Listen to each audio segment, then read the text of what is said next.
داتا صاحب کشف الماجوج میں فرماتی ہے پیر وہ نہیں ہے جو تمہارے رکے ہوئے کام چلا دے، پیر وہ نہیں ہے جو تمہاری بند فیکٹریاں چلا دے، بلکہ پیر وہ ہے جو نظر کرے دل کی دنیا کو بدل کے رکھ دے، جس سے من میں اجالے ہو جائے اور روح میں چراغاں ہو جائے، من میں روشنی ہو جائے۔ وہ ہے تمہارا امام برحق اور اس کی اطاعت ہی تمہیں سیدھی راہ پہنچائے گی۔ ایک اقبال کہتا ہے قرآن کا فقر من کے محاسبے کا نام ہے، ڈھول کی تھاپک میں ناچنے کا نام فقر نہیں ہے، مختلف رنگوں کے کپڑے پہن لینے کا نام فقر نہیں ہے، چرس کے سوٹے لگانے کا نام فقر نہیں ہے۔ ہاں، اپنے بھی خفا مجھ سے ہیں بیگانے بھی ناخوش، کہ میں ظاہر حلاحل کو کبھی کہہ نہ سکا قنت، اپنے پیر کے دربار کا کلش بہت اونچا کر لینے کا نام بھی فقر نہیں ہے، درباروں پر چادریں چڑھانے کا نام بھی فقر نہیں ہے۔ فقر کیا ہے؟ احتساب است و بود، یہ تو من کے محاسبے کا نام ہے، یہ تو اندر کے گند اور اندر کی غلاستیں، وہ حسد ہے، بغض ہے، کینہ ہے، ان کو دھونے اور ان سے اپنے من کو پاک کرنے کا نام ہے۔ نیرا پاپو مستی رقص و سرود، یہ رقص و سرود مستی اور بھنگڑوں کا نام نہیں ہے۔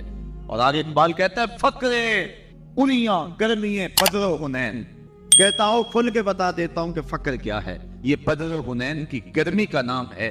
فقر اریاں بانگے تکبیر حسین، یہ کربلا کے تپتے ہوئے ریگزار میں حسین ابن علی کی للکار کا نام، یہ فقر ہے اور یہ حقیقی فقر ہے۔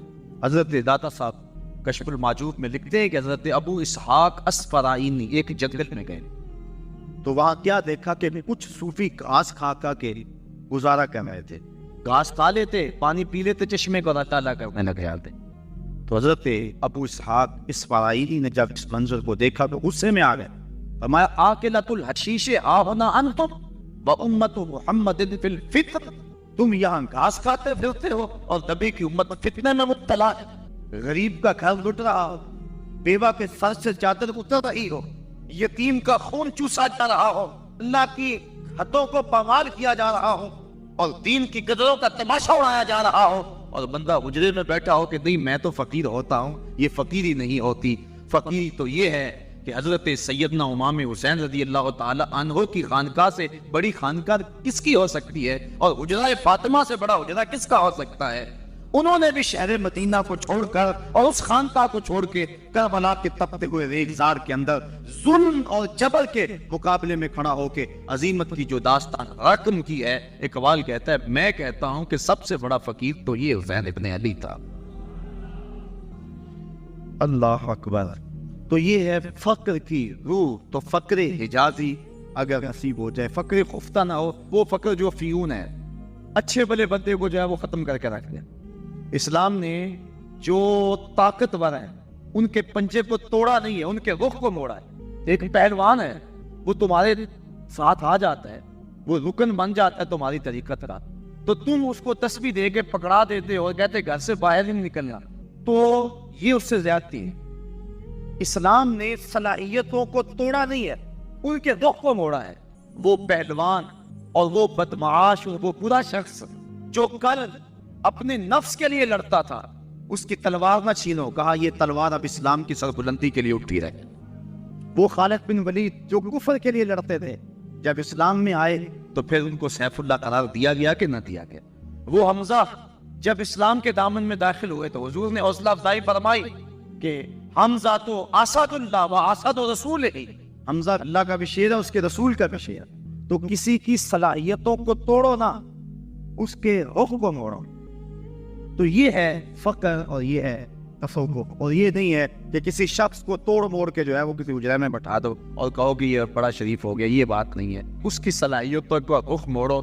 اور ہمارے فقراء نے، ہمارے صوفیاء نے وہ منظم اور متحرک تحریکیں تھیں کہ ایک ایک شخص نے 90 لاکھ کافروں کو کلمہ توحید پڑھایا۔ یہ تصوف جو ہے یہ ایک جیتا جاگتا ہوا اور متحرک ایک تحریک کا نام ہے۔ یہ نہیں ہے کہ تصوف کے اندر آ کر بالکل جو ہے وہ بندہ بے بس ہو جائے۔ تو اسلام کے اندر طریقت، شریعت اور بیعت کا جو تصور ہے، یہ اسلام کے فروغ کے لیے تگ و تاز، جد و جہد کرنے کا نام ہے۔ شریعت اسلام کا وہ دیا ہوا راستہ ہے جس پر چل کر ہم فوز و فلاح، کامیابی حاصل کر سکتے ہیں۔ طریقت شریعت سے جدا کوئی رستہ نہیں، بلکہ طریقت شریعت ہی ہے۔ کچھ لوگوں نے شریعت اور طریقت کو دو الگ الگ خانوں میں تقسیم کیا۔ قرآن مجید فرقان حمید اور احادیث طیبہ میں شریعت کی اتباع کا ہمیں حکم دیا گیا، تو کوئی اور راستہ اس سے ہٹ کر بھلا کیسے اختیار کیا جا سکتا ہے؟ بعض لوگوں نے یہ کہا کہ شریعت قشر ہے اور طریقت مغز، جس طرح اخروٹ کے اندر مغز ہوتا ہے اور اس کے باہر اس کا ایک چھلکا ہوتا ہے جسے قشر کہتے ہیں۔ یہ کہنے والے بھی درست نہیں ہیں، کیونکہ مغز تک جب پہنچ جائیں تو پھر قشر کی حاجت نہیں رہتی۔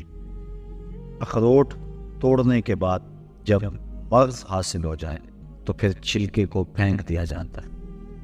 تو کبھی بھی ایسا نہیں ہو سکتا کہ طریقت کے وصول کے بعد شریعت بیکار ہو جائے اور اس کو چھوڑ دیا جائے۔ تو شریعت ہی طریقت ہے، کوئی الگ اور دوسرا راستہ نہیں ہے۔ کچھ لوگوں نے کہا کہ شریعت اور ہے اور طریقت اور ہے۔ یہ لوگ دین کی روح سے بھی آشنا نہیں ہیں۔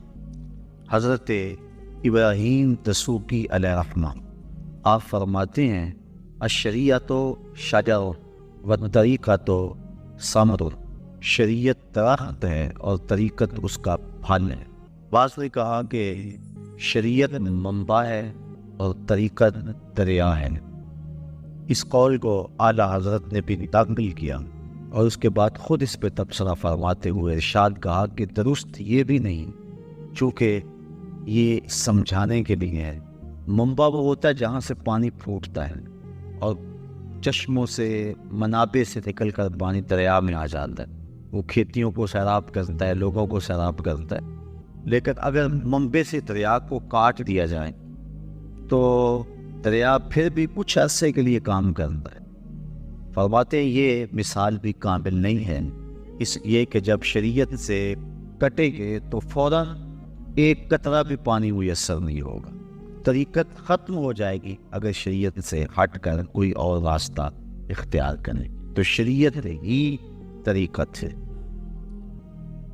سادے لفظوں میں یوں کہہ لیں کہ شریعت سورج ہے اور طریقت اس کی کرنیں ہیں۔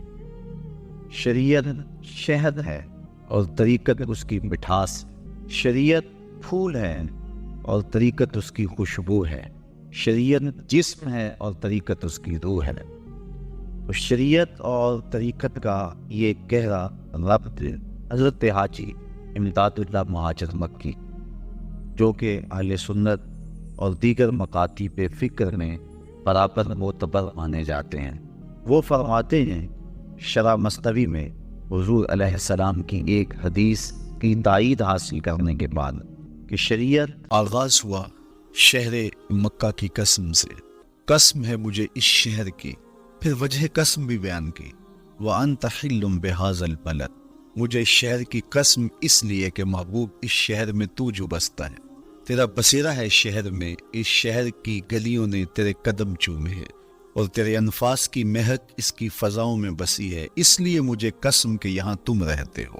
اللہ اکبر۔ علماء کے مابین اس بات پر اختلاف ہے کہ مکہ المکرمہ افضل ہے یا مدینہ النبی صلی اللہ علیہ وآلہ وسلم افضل ہے۔ ایک علمی اختلاف ہے، بعض نے کہا مکہ المکرمہ افضل ہے، دلائل دیے بڑا وزن ہے دلائل میں۔ بعض نے کہا مدینہ تو رسول صلی اللہ علیہ وآلہ وسلم افضل ہے، دلائل دیے بڑا زور ہے دلائل میں۔ لیکن شیخ عبدالحق محدث دہلوی علیہ رحمہ اسی آیت سے روشنی لے کر کے لکھتے ہیں کہ جب حضور مکے میں تھے تو مکہ افضل تھا، جب مدینے آ گئے تو مدینہ افضل ہو گیا۔ جدھر جدھر سے وہ گزرتے گئے مجد و شرف بھی پیچھے پیچھے رہا۔ چند لمحوں کے لیے ٹھہرے تھے تم جس پیڑ کے نیچے، نشور وحدی کا لہجہ دیکھیے کتنا دل آویز ہے۔ چند لمحوں کے لیے ٹھہرے تھے تم جس پیڑ کے نیچے، سنا ہے آج تک اس پیڑ کا سایہ مہکتا ہے۔ تو مکے میں ہیں تو مکہ افضل، مدینے میں ہیں تو مدینہ افضل۔ تو شرف ان کے وجود مسعود سے ہے، وہ جدھر جدھر سے گزرتے جائیں گے وہاں وہاں ہی نور پھیلتا چلا جائے گا۔ اور پیر نصیر الدین علیہ رحمہ کا لہجہ یہاں کتنا خوبصورت دکھائی دیتا ہے. ایک بار وہ جدھر سے گزرے ہیں نصیر، ایک بار وہ جدھر سے گزرے ہیں نصیر، بار بار ادھر سے بہار گزری ہے. تو کہا کہ قسم ہے مجھے اس شہر کی، یعنی شہر مکہ کی. کیوں اس شہر کی قسم؟ وَأَنْتَ حِلٌّ بِهَذَا الْبَلَدِ، کہ محبوب اس شہر میں تمہارا قیام ہے، اس شہر میں تمہاری رہائش ہے، تمہارے انفاس کی مہک ہے اس شہر کی فضاؤں میں، اور تمہارے قدموں کو چھوا ہے اس شہر کی گلیوں نے، اس لیے قسم کہ یہاں آپ رہتے ہو. وَوَالِدٍ وَمَا وَلَدَ، اور قسم ہے باپ کی، اور قسم ہے جو اس کی اولاد ہے. والد سے مراد کیا ہے اور ماں والد سے مراد کیا ہے؟ تو اس کے بارے میں ایک قول یہ ہے کہ والد سے مراد حضرت ابراہیم علیہ السلام، اور ماں والد سے مراد حضور علیہ السلام جو ان کے فرزند ہیں. ایک قول کہ والد سے مراد حضرت آدم علیہ السلام ہے، اور ماں والد سے مراد ان کی ساری ذریت اور نسل ہے. تیسرا قول کہ والد سے مراد حضور علیہ السلام ہے، اور ماں والد سے مراد حضور علیہ السلام کی ساری امت، حضور علیہ السلام کی ساری آل اطرت، حضور کے اصحاب.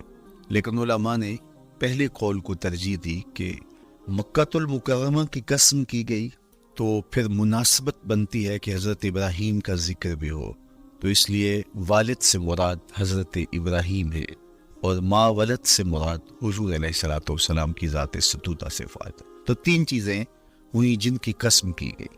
سب سے پہلے شہر مکہ کی قسم کی گئی، پھر حضرت ابراہیم علیہ السلام کی قسم کی گئی، اس کے بعد حضور علیہ السلام کے مبارک وجود کی قسم کی گئی. تین قسمیں کر کے کہا کیا گیا. چونکہ جو خالی ذہن شخص ہو، جب اس کو کوئی بات بیان کی جائے تو قسم سے آغاز نہیں کیا جاتا. متردد ذہن کو کوئی بات کرنی ہو تو قسم سے آغاز کیا جاتا ہے، یا پھر آپ جس مضمون کو بیان کرنے جا رہے ہیں وہ اتنا اہم ہے کہ اس کی اہمیت کو اجاگر کرنے کے لیے آپ کو قسم کرنا پڑتی ہے. تو یہ جو ماں باپ کا مضمون ہے جس کو میرے رب نے بیان کیا، اس سے قبل ایک نہیں، دو نہیں، تین قسمیں کی. تو پھر کان تو کھڑے ہو گئے، سماعتیں تو بچھ گئی کہ وہ کون سی شے ہے جس کو بیان کرنا مقصود ہے، اور اس سے قبل قسم پہ قسم کی جا رہی ہے. قسم محبوب شہر مکہ کی، قسم محبوب تیرے والد بزرگوار حضرت ابراہیم علیہ السلام کی، اور قسم تیرے پاکیزہ وجود کی. اب انسان بالکل سماعتیں بچھا کے منتظر ہے کہ قسم کی کس بات کی جا رہی ہے، کس بات پہ قسمیں ہو رہی ہیں. تو جواب آیا، قسم محبوب شہر مکہ کی جس میں آپ رہتے ہو، قسم آپ کے والد بزرگوار حضرت ابراہیم علیہ السلام کی، اور قسم آپ کے پاکیزہ وجود کی. لَقَدْ خَلَقْنَا الْإِنسَانَ فِي كَبَدٍ، ہم نے انسان کو مشقتوں میں رہتا پیدا کیا. یعنی انسان کی زندگی کے اندر مشقتیں، مشکلیں، آلام، مصائب، حالات کی تلخیاں، سخت مراحل، یہ اس کی زندگی کا حصہ ہے. اور ہم نے اس کو ڈیزائن اس طرح کیا ہے کہ یہ ان ساری مشکلات سے نہ بردآزما ہوگا، اور حالات کی تلخیوں کا مقابلہ کرے گا، اور خیر و شر کے ساتھ ساری زندگی اس کا تعلق رہے گا.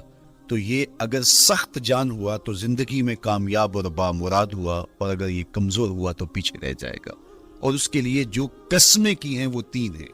قسم کا اور جواب قسم کا تعلق ہوتا ہے، یعنی جس پہ قسم کی جا رہی ہے تو جو قسم کی جا رہی ہے اس کا کوئی آپس میں تعلق ہوگا. جب پھولوں کا ذکر کریں گے تو پھر اس کے متعلقات ہی بات میں بیان کریں گے. کسی نے کہا تھا جنگل میں کوئی مے خار مرا ہے، جنگل میں کوئی مے خار مرا ہے، اسے انگور کے پتوں کا کفن دو. میاں جنگل میں مرنے والے شخص کو کسی اور درخت کے پتوں کا بھی تو کفن دیا جا سکتا ہے، لیکن صاحب مرنے والا مے خار ہے، اور شراب کشید کی جاتی ہے انگور سے، تو اس کو تو ٹھنڈ تب بھی پڑے گی کہ انگور کے پتوں کا کفن دیا جائے. تو مناسبات ہوتی ہے. تو اب جب قسم کی گئی تو قسم تین چیزوں کی گئی، اور اس کی جواب قسم سے مناسبت کیا بنتی تھی؟ انسان کو مشقتوں میں رہتا پیدا کیا گیا، حالات کی تلخیوں سے گزرتا ہے، سخت تربیتی مراحل سے اس کو گزرنا پڑتا ہے. تو اس چیز کو بیان کرنے سے قبل تین قسمیں کی گئی. پہلی قسم میرے حضور کے پاکیزہ شہر کی، مکہ المکرمہ کی، اس لیے کہ مکہ المکرمہ میں دیکھ لیجئے کہ صحابہ اور حضور کے ماننے والوں نے کیسے تلخ زندگی کاٹی. شجر اسلام ثمر بار ہوا تو ہمیں تو یہ کھلے ہوئے پھول دکھائی دیتے ہیں، لیکن ہم نہیں بھول سکتے کہ بلال حبشی کی پیٹھ پہ کیسے کوڑے برسے اور آہد آہد کیسے پکارتے رہے. تو ہم اس منظر کو دیکھیں، مکہ کے ان حالات کو دیکھیں، تو اس لیے قسم کی مکے کی اور پھر حضرت ابراہیم علیہ السلام کی قسم کی. چونکہ حضرت ابراہیم نے جس قدر اذیتوں سے گزر کر کے، مصائب آلام کا سامنا کر کے، حالات کی تلخیوں کا مقابلہ کر کے اپنا راستہ بنایا اور اپنے رب کی رضا پائی، وہ تاریخ کا ایک انوکھا باب. اس سے بڑھ کر کیا ہوگا کہ جلتی ہوئی آگ میں چھلانگ لگا دی رب کے حکم کی تعمیل میں، بیٹے کی گردن پہ چھری رکھ دی. یہ تماشا لب بام نہیں تھا.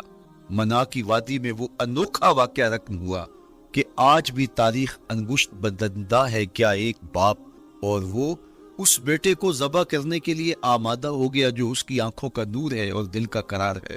رب سے مانگ مانگ کے لیا، لیکن تعمیل ارشاد میں اس بیٹے کی گردن پہ چھری رکھنے کے لیے باپ تیار ہو جاتا ہے اور اس کو ذبح کرنے کے لیے آمادہ ہو جاتا ہے، حتیٰ کہ بیٹے کو لٹا لیتا ہے اور ہاتھ میں چھری پکڑ کے بیٹے کی گردن پہ رکھ کے پوری ہمت کے ساتھ جب چھری چلاتا ہے تو آواز آتی ہے فلما اسلم وتلہ للجبین ونادیناہ ان یا ابراہیم قد صدقت الرؤیا انا کذالک نجزی المحسنین.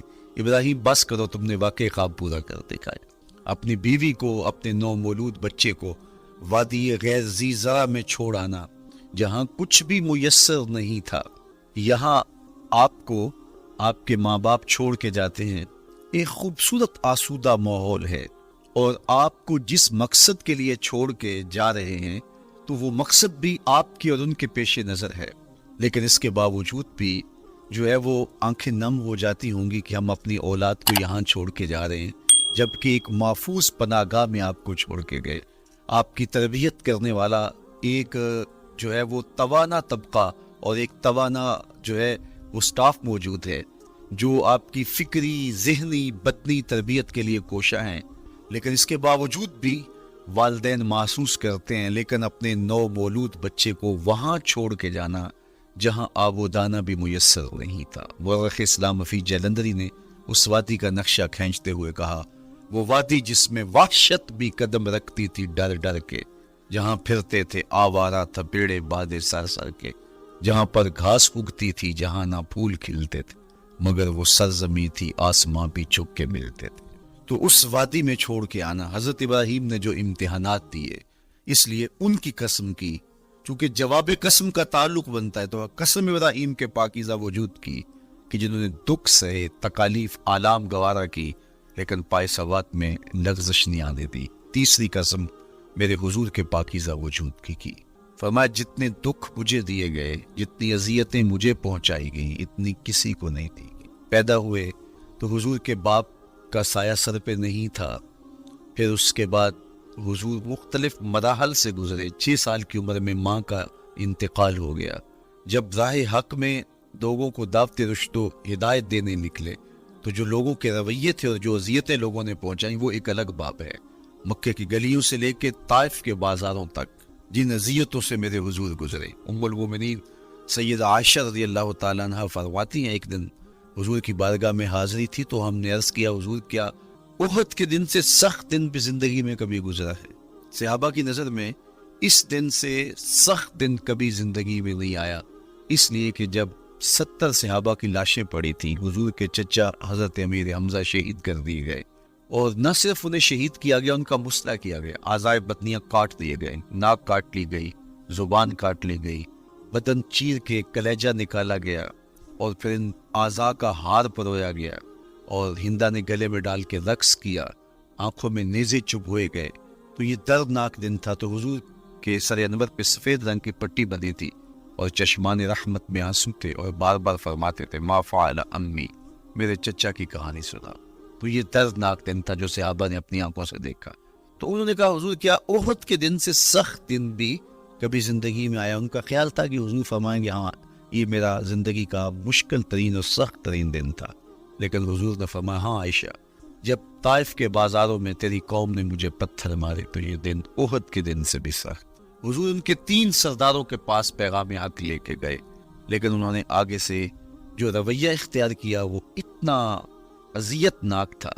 حضور نے فرمایا کہ ٹھیک ہے، میں تمہاری خیر خواہی کا جذبہ لے کے تمہارے تک پہنچا ہوں، تم نے میری دعوت کو قبول نہیں کیا، تمہاری مرضی، تمہارا مقصود، چلو اب یہ بات میرے اور تمہارے درمیان رہنی چاہیے، اس بات کو راز رہنا چاہیے، اہل مکہ تک یہ بات نہ پہنچے۔ انہوں نے کہا ہم کیوں راز رکھے، بلکہ اوباشوں کے ہاتھ میں پتھر دے دیے، اور حضور جب واپس ہونے لگے تو وہ حضور کے پاؤں پہ سنگزنی کر، حضور اپنا ایک پاؤں اٹھاتے تو دوسرے پاؤں پہ مارتے، شدت درد اور احساس کرب سے حضور بیٹھ جاتے تو ان کے گنڈے دائیں بائیں سے بڑھتے اور کندھوں سے پکڑ کے حضور کو اٹھاتے اور مشق سنگزنی کرتے، نالین خون سے بھر گئے، لخت لخت زخمی ہوا۔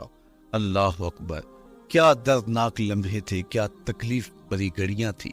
تو کہا کہ جب طائف کے بازاروں میں تیری قوم نے مجھے پتھر مارے تو یہ دن احد کے دن سے بھی سخت تھا۔ اچھا، جب حضور پر اس طرح آلام و مصائب ٹوٹ پڑے تو حضور کے ساتھ جو صحابہ تھے انہوں نے کہا حضور ان کے لیے بد دعا کر دیجیے، تو میرے حضور بولے میں رحمت بن کے آیا، میں رحمت بن کے آیا ہوں۔ اللہ اکبر، ان کا تقاضا پہم بڑا تو حضور کے ہاتھ اٹھ گئے، اور پھر حضور نے جو کہا سنیے، اللہم اہد قومی فإنہم لا یعقلون، اے اللہ میری قوم کو ہدایت دے دے، یہ مجھے جانتے تھے، اگر جانتے تو ان کا میرے ساتھ یہ رویہ نہ ہوتا۔ تو پتھروں کے جواب میں دعائیں دینا پیغمبروں کا حوصلہ ہوتا ہے۔ اللہ اکبر، مورخ اسلام فی جلندری نے کیا خوبصورت پیرائے میں نقشہ کھینچا کہ حضور ہاتھ اٹھا کے دعا مانگ رہے ہیں، الہی کرم کر کو سارے طائف کے مکینوں پر، الہی پھول برسا ان پتھروں والی زمین۔ تو حضور نے دکھ سہے، تکلیفیں سہی، اب 3 قسمیں کی، شہر مکہ کی قسم جہاں حضور کے صحابہ نے تکلیفیں سہی، اس شہر کی گلیوں میں انہیں گھسیٹا گیا اور ان کو کچی کھالوں میں لپیٹ کے دھونیاں دی گئی، انہیں اذیت ناک مراحل سے گزارا گیا۔ حضرت ابراہیم مشکل سے مشکل زندگی کاٹی اور رب کی رضا جوئی کے لیے کوشاں رہے، اور میرے حضور نے سخت ترین اذیتوں، مقاومتوں، مخالفتوں اور تکلیفوں کا سامنا کیا۔ تو ان 3 چیزوں کا حوالہ دے کر، ان 3 چیزوں کی قسم کر کے اب انسان کو بتایا جا رہا ہے کہ تم مشکلات سے تمہیں گزرنا پڑے گا، حالات کی تلخیاں تمہیں سہنی پڑیں گی، کسی مرتبے تک پہنچنے کے لیے تمہیں پھر تکلیفوں کی راہ اختیار کرنی پڑے گی۔ تم کون ہوتے ہو؟ میرا محبوب ہو تو تکلیفیں وہ بھی اٹھائے، 2 جہاں کا مالک ہو اور طائف کے بازاروں میں اس کے پاؤں پہ بھی پتھر پڑیں، اور کونین کا سردار ہو اور ان کے اوپر اجری ڈال دی جائے، کائنات کا مالک ہو اور ان کو مکے کی گلیوں کے اندر ان کے گلے میں عقبہ بن نبی معید کپڑا ڈالے اور تاؤ دے، تو کیا ان مشکلات سے تم بچ سکتے ہو؟ جب تم کسی منزل تک پہنچنا چاہتے ہو تو پھر یہ حوالے ماضی کے دیکھ لو، 3 قسمیں کر کے اس حقیقت کو بیان کیا۔ ابراہیم علیہ السلام کے وجود کو دیکھ لو، حضرت مصطفیٰ کریم علیہ السلام کی ذات ستودہ صفات کو دیکھ لو، اور مکے کی گلیوں میں صحابہ کے ساتھ جو ظلم و جبر ہوئے اور انہوں نے جو مصیبتیں اور مشقتیں کاٹی وہ ساری دیکھ لو۔ تو 3 قسمیں کھا کر کے کہا کہ بے شک انسان مشقتوں میں رہتا پیدا کیا گیا ہے، اس لیے قافلہ انسانی کے وہ افراد جو کسی منزل کے متلاشی ہوتے ہیں، جو جستجو کی زندگی بسر کر رہے ہوتے ہیں، ان کو پھر مشکلات سے گزرنا پڑتا ہے اور حالات کی تلخیاں ان کو گوارا کرنا پڑتا ہے، کشاکشی حیات سے ان کو ٹکرانا پڑتا ہے، اور ان کو آگے بڑھنے کے لیے ان کو تکلیفوں سے گزر کر کے، جان کو سل مراحل سے گزر کر کے پھر منزل کی طرف عازم سفر ہونا پڑتا ہے۔ کیا میں نے اس خاکدان سے کنارہ جہاں رزق کا نام ہے آب و دانا، پلٹنا جھپٹنا جھپٹ کر پلٹنا، لہو گرم رکھنے کا ہے ایک بہانہ، پرندوں کی دنیا کا درویش ہوں میں کہ شاہی بناتا نہیں آشیاں۔ تو زندگی مشکل مراحل سے گزر جانے کا نام ہے۔ اقبال نے کہا تھا ہے شباب اپنے لہو کی آگ میں جلنے کا نام۔ یہ زندگی آسان نہیں ہے، یہ حالات کی تلخیوں کا مقابلہ کرنے کا نام ہے، یہ ضبط نفس کا نام ہے، یہ اپنے من کی تربیت کا نام ہے۔ حضرت امام رازی سایت کریمہ کے تحت لکھتے ہیں کہ جب بچہ شکم مادر میں ہوتا ہے تو وہ 3 پردوں میں ہوتا ہے، ایک جھلی کا پردہ، ایک رحم مادر کا پردہ اور ایک پیٹ کا پردہ۔ تو 3 پردوں میں وہ بیچارہ بڑی عجیب سی حالت میں ہوتا ہے۔ یہ اس کا پہلا مرحلہ ہے تخلیق کے بعد، اس کے بعد پیدائش کا دوسرا مرحلہ ہے۔ یہ زچہ بچہ دونوں کے لیے موت و حیات کے مرحلے ہوتے ہیں. اس کے بعد وہ پیدا ہوا اس دنیا پہ آیا تو اس کی مشکل کیا ہے؟ زبان ہے بولنا نہیں جانتا، دیکھتا ہے پہچان نہیں سکتا، سنتا ہے سمجھ نہیں سکتا، ہاتھ ہے پکڑ نہیں سکتا، ٹانگیں ہیں چل نہیں سکتا. کتنی مشکل بن گئی. یہ سب کچھ چیزیں ہونے کے باوجود بھی وہ بے بس دکھائی دیتا ہے. اس کو دودھ مانگنے کے لیے بھی رونا پڑتا ہے. تو یہ ایک مرحلہ تھا. پھر آہستہ آہستہ اس نے بولنا سیکھا، ایک ایک حرف کر کے لفظ جوڑ کے وہ جملے مکمل کرتا رہا. آج تو زبان کا طوطی بولتا ہے، آج تو بات کرے تو جو ہے وہ ماحول تھم جاتا ہے. لیکن انسان ذرا پلٹ کے آغوش مادر میں تیری ماں نے ایک ایک حرف تجھے سکھایا تھا، ایک ایک لفظ تجھے سکھایا تھا، لفظ کر کے حرف کر کے جملے بنے. اور آج تیری گفتار کی شوخی کے تذکرے زمانے میں ہیں تو پھر تجھے بولنا سکھایا. تو چل نہیں سکتا تھا، آج تیری جو ہے وہ چولانیاں دیکھنے والی ہیں، تیری رفتار کو کوئی چھو نہیں سکتا ہے. تیری آنکھوں کی بجلیاں آج عقابوں سے بڑھ کر ہیں.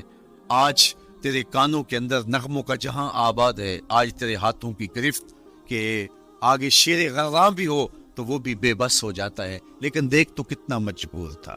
اچھا چلو وہاں سے آگے آئے، پھر زندگی کو سیکھنا پڑتا ہے، آداب سیکھنے پڑتے ہیں، کس سے کیا بات کرنی ہے سیکھنا پڑتا ہے. آگے بڑھے، جوانی کی دہلیز پہ پہنچے. جوانی انسان کی زندگی کا باقپن ہوتا ہے، عروج ہوتا ہے. اللہ اکبر. لیکن جوانی کو تقدس معاب رکھ کے منزل تک پہنچانا یہ سب سے مشکل مرحلہ ہوتا ہے. چونکہ جذبات بے قابو ہیں، خواہشیں آوارہ ہیں، اور تا حد نظر نظارے ہی نظارے جو دل کو کھینچتے ہیں. اب اپنے تقدس کو جو شخص محفوظ رکھے، کائنات میں سب سے قیمتی جوہر حضرت انسان کا اس کی عصمت کا جوہر ہے. اور سب سے حسین چہرہ وہ ہے جو جنسی کالک سے اپنے آپ کو بچا لے. تو جوانی ہو، باقپن ہو، اور پھر اپنی خواہشات کو بے قابو نہ ہونے دیا جائے. سب سے مشکل مرحلہ پوری زندگی میں یہ آتا ہے. کسی نے کہا تھا کتاب زیست کا ایک اور باب بیت گیا، شباب بیت گیا، ایک عذاب بیت گیا. تو شباب کا ختم ہونا اور اس کو خیریت سے منزل تک پہنچنا یہ کتنا بڑا مشکل مرحلہ ہوتا ہے. جس کا جوانی میں باطن کا چہرہ مسک ہو جاتا ہے اور جنسی کالک سے جو چہرہ آلودہ ہو جاتا ہے، اس کا عفت کا دامن داغدار ہو جاتا ہے. تو اس لیے وہ چہرہ تاباں ہے، وہ چہرہ روشن ہے، وہ چہرہ منور ہے جو اپنے آپ کو کالک نہیں لگنے دیتا اور اپنی عصمت کی حفاظت کرتا ہے. میرے حضور نے بے ارشاد فرمایا، سبعۃ یظلھم اللہ تعالی فی ظلہ یوم لا ظل الا ظلہ.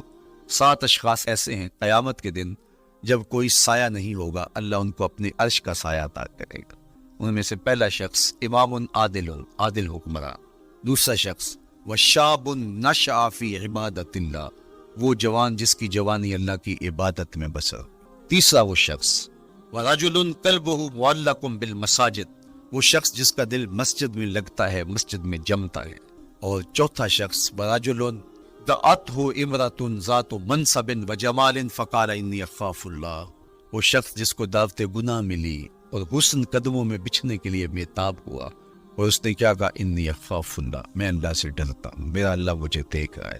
میرے حضور نے فرمایا قیامت کے دن جب کوئی سایہ نہیں ہوگا، اللہ اس کے اوپر اپنے عرش کا سایہ تان، جو اپنی عصمت کے جوہر کو بچا گیا. تو یہ ایک مشکل مرحلہ تھا، اپنی جوانی کے تقدس کی حفاظت کرنا. میرے حضور نے ارشاد فرمایا انا حبیب اللہ، میں اللہ کا حبیب. جو جوان جوانی میں توبہ کرتا ہے وہ بھی اللہ کا حبیب ہے.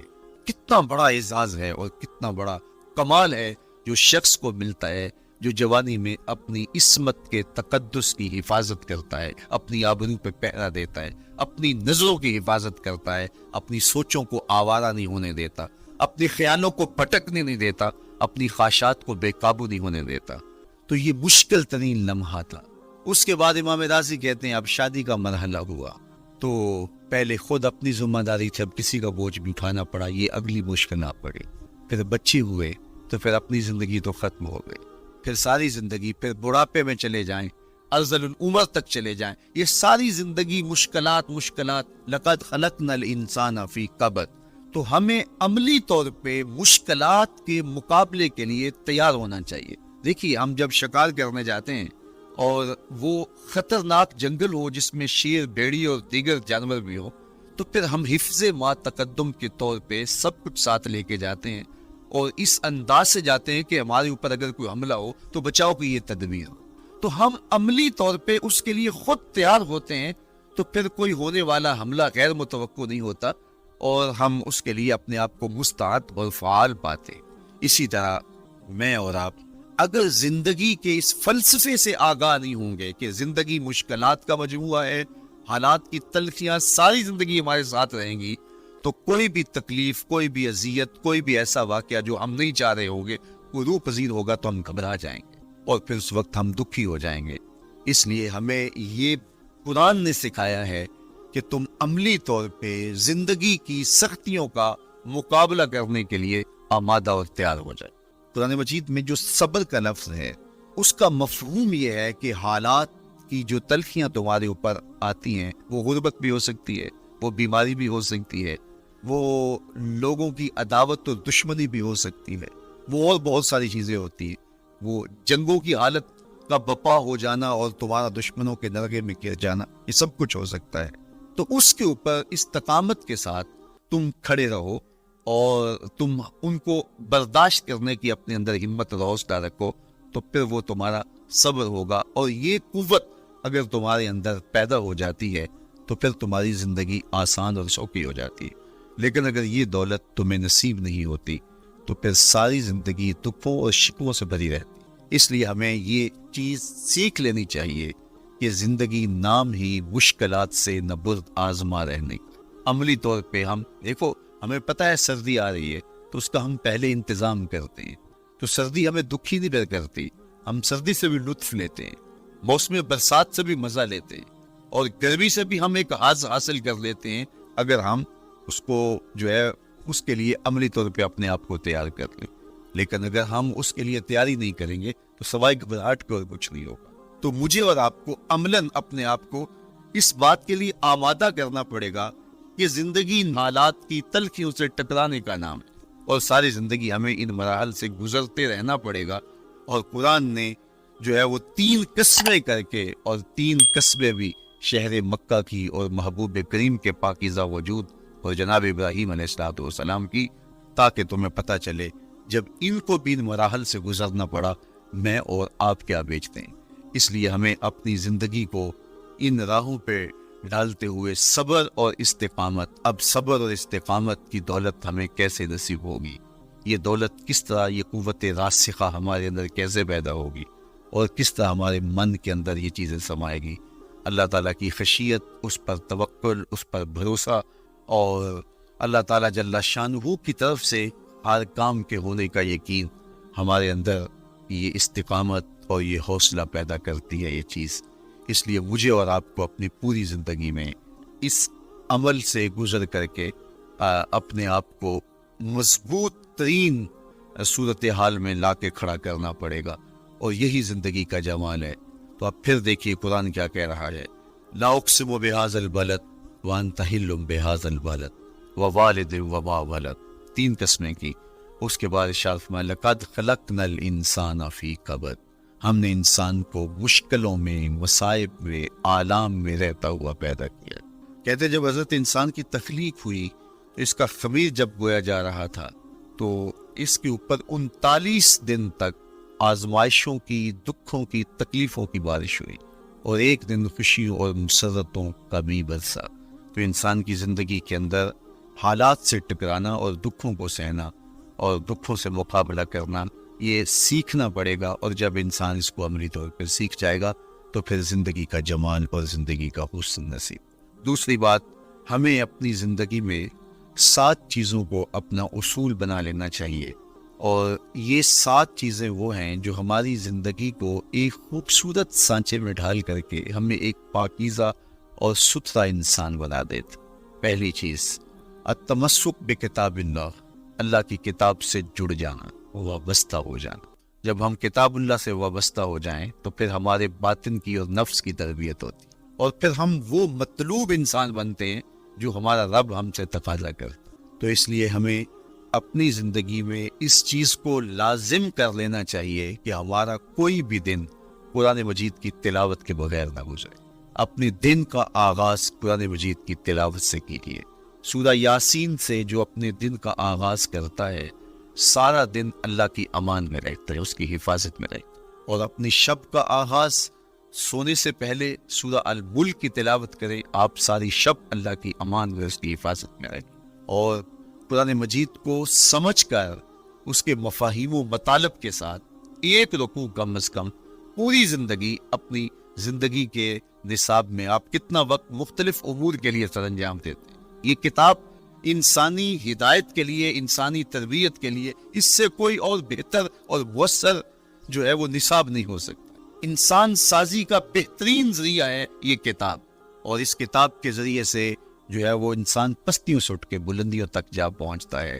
اقبال نے تو کہا کہ گر تمہیں خواہی مسلمان زیستن، نیست ممکن جز بقرآن زیستن، اگر تو مسلمان بن کے جینا چاہتا ہے تو قرآن کے بغیر ایک قدم بھی نہیں چل سکتا۔ تو آگے چل کسی نظم میں کہا کہ فاش می گوئم آنکھ در دل مزمرست، ای کتابیں نیست چیزیں دیگرست، اگر میں کھل کے بیان کر دوں جو میرے سینے میں چھپا ہے تو میں تجھے بتا دوں کھل کے یہ کتاب نہیں، یہ کوئی اور ہی شے ہے۔